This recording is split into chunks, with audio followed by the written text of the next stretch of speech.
नमस्कार, आप देख रहे हैं देश रोजाना। मैं हूं बेनजीर हाशमी।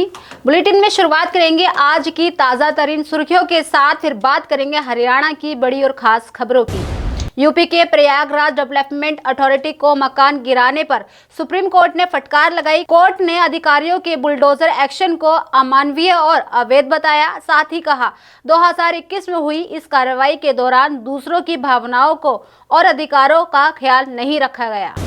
वक्फ संशोधन बिल 2 अप्रैल को प्रश्नकाल के बाद लोकसभा में होगा पेश। स्पीकर ओम बिरला ने इस पर 8 घंटे चर्चा का समय निर्धारित किया। इसके बाद बिल लोकसभा में पास किया जाएगा। बीजेपी ने अपने सभी सांसदों को सदन में मौजूद रहने के लिए व्हिप जारी कर दिया। राजस्थान में तेजाब फैक्ट्री के गोदाम में खड़े टैंकर से नाइट्रोजन गैस के लीक होने से फैक्ट्री मालिक सहित 3 की हुई मौत, 2 की हालत गंभीर। इलाके को खाली कराया गया। गुजरात के बनासकांठा में पटाखा फैक्ट्री में बॉयलर फटने से मध्य प्रदेश के 18 मजदूरों की हुई मौत, 3 की हालत गंभीर, वहीं 5 मजदूर मामूली रूप से घायल। झारखंड के साहिबगंज में 2 मालगाड़ियों के बीच हुई सीधी टक्कर। इस हादसे में 2 लोको पायलट की हुई मौत, वहीं सुरक्षा में लगे CISF के 4 जवान हुए घायल। ये थी दिन भर की ताजा हेडलाइंस। अब बात करते हैं हरियाणा की बड़ी और खास खबरों की। हरियाणा में हिसार के अग्रोहा मेडिकल कॉलेज में ICU महाराजा अग्रसेन की प्रतिमा का लोकार्पण और PG हॉस्टल का शिलान्यास करने पहुंचे केंद्रीय गृह मंत्री अमित शाह ने हरियाणा और हरियाणा सरकार की जमकर तारीफ की। दरअसल गृह मंत्री ने हरियाणवी अंदाज में राम राम बोलकर सभी का अभिनंदन किया और कहा कि मैं सभी धाकड़ हरियाणवियों को नमन करता हूं। आपको बता दें कि उन्होंने बाबर से लेकर औरंगजेब के सामने सिखों के 10 गुरुओं के संघर्ष को भी याद किया।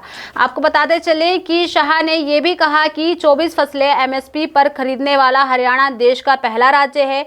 लाल डोरे के दायरे में आने वाली संपत्ति को मालिकाना हक देने और सभी शिक्षित सरपंच चुनने वाला भी पहला राज्य है। पंचायतों में महिलाओं को 50% हिस्सेदारी देने, हर घर नल से जल पहुंचाने, पूरे राज्य को खुले में शौच मुक्त बनाने, हर घर को गैस सिलेंडर उपलब्ध कराकर धुआं मुक्त कराने, ओलंपिक खेलों में उत्कृष्ट प्रदर्शन करने में भी यह प्रदेश सबसे आगे है। देश में बासमती चावलों का सबसे बड़ा निर्यातक से लेकर सेना में हर 10वां जवान हरियाणा से है। देश में सबसे पहला आयुष विश्वविद्यालय हरियाणा में है और सबसे पहली इथेनॉल की रिफाइनरी हरियाणा में स्थापित होने को लेकर उपलब्धियों के तौर पर गिनाया गया। हरियाणा में भाजपा ट्रिपल इंजन की सरकार बनाने के बाद अब बीजेपी को नवरात्रि में ही नया अध्यक्ष मिलने वाला है। दरअसल भाजपा सोर्सेज के मुताबिक अगले 2 से 3 दिनों में संगठन चुनाव प्रभारी अरुण सिंह प्रदेश अध्यक्ष के चुनाव घोषणा कर सकते हैं। आपको बता दें कि वही मोहनलाल बडोली दिल्ली जाकर प्रधानमंत्री नरेंद्र मोदी और गृह मंत्री अमित शाह और राष्ट्रीय अध्यक्ष JP नड्डा से भी मुलाकात कर चुके हैं। तो वहीं दूसरी तरफ इसके साथ ही भाजपा के 2 पूर्व सांसद और केंद्रीय मंत्री के करीबी एक नेता और एक जाति से जुड़ी लॉबी पर भी कार्रवाई हो सकती है। दरअसल आपको बता दें कि पार्टी को शक है कि ये लोग बडोली को दोबारा अध्यक्ष बनाने से रोकने के लिए कसौली गैंगरेप में एक्टिव रहे हैं। बताते चलें कि बीजेपी से जुड़े सोर्सेज के मुताबिक हरियाणा विधानसभा चुनाव में पार्टी को बहुमत के बाद बडोली को ही दोबारा अध्यक्ष बनाकर इसका इनाम मिलना तय था। इसी बीच उनके खिलाफ पिछले साल हिमाचल प्रदेश के कसौली में हुई गैंग रेप केस की FIR वायरल कर दी गई। हालांकि पुलिस की जांच में ये फर्जी निकली और तो और उल्टा जिस व्यक्ति ने रेप के आरोप लगाए वही हनी ट्रैप केस में फंस गई है। वहीं अब भाजपा की अंदरूनी जाँच में पता चला है कि बडोली से खुन्नस निकालने के साथ प्रधान पद पर नजर गड़ाए बैठे कुछ नेता इस साजिश में शामिल थे। वहीं कुछ नेताओं ने केस दर्ज होने के बाद बडोली पर प्रेशर बनाने का काम किया, जिसकी वजह से बदनामी भाजपा की हुई। इसीलिए इस मामले की गुपचुप तरीके से रिपोर्ट मंगाई गई है। जल्द ही नेताओं पर कार्रवाई हो सकती है। वहीं हरियाणा में एक शहर से दूसरे शहर में जाना अब और भी महंगा हो गया है। दरअसल नेशनल हाईवे और एक्सप्रेसवे पर टोल महंगा कर दिया गया। आपको बता दें कि national highway authority of India ने 31 मार्च 2025 की आधी रात यानी 1 अप्रैल 2025 से टोल टैक्स बढ़ाने का फैसला किया है। NSAIDC की तरफ से भी अपने एक्सप्रेसवे पर नई टोल दरें जारी करते हुए इन्हें 31 मार्च की आधी रात से ही लागू कर दिया गया है। जहां हरियाणा में हाईवे और एक्सप्रेसवे पर चलना आज से और भी महंगा हो गया। दरअसल 1 अप्रैल से टोल टैक्स 5 से 25 रुपए तक बढ़ गया है।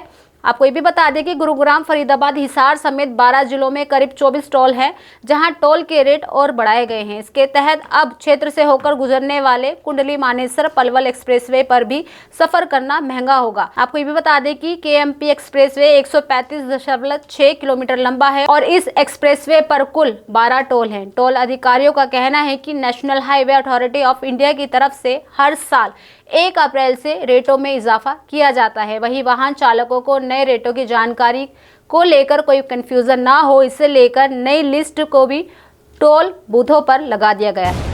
प्रधानमंत्री नरेंद्र मोदी के हरियाणा आने से पहले हिसार एयरपोर्ट पर घमासान छिड़ गया है। दरअसल एयरपोर्ट के कामकाज से हरियाणा के लोक निर्माण विभाग PWD की छुट्टी होने पर एविएशन मंत्री विपुल गोयल ने हैरानी जताई है।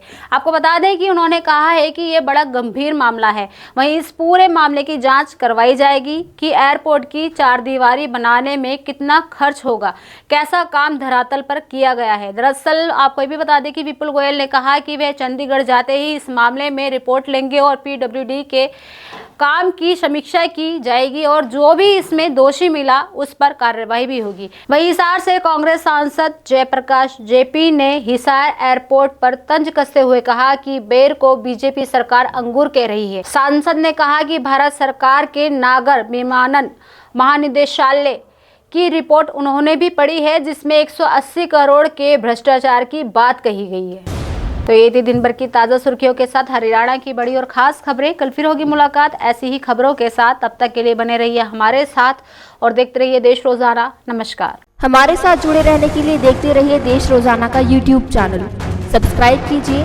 साथ ही देश रोजाना की खबरें सबसे पहले देखने के लिए प्रेस कीजिए बेल आइकन।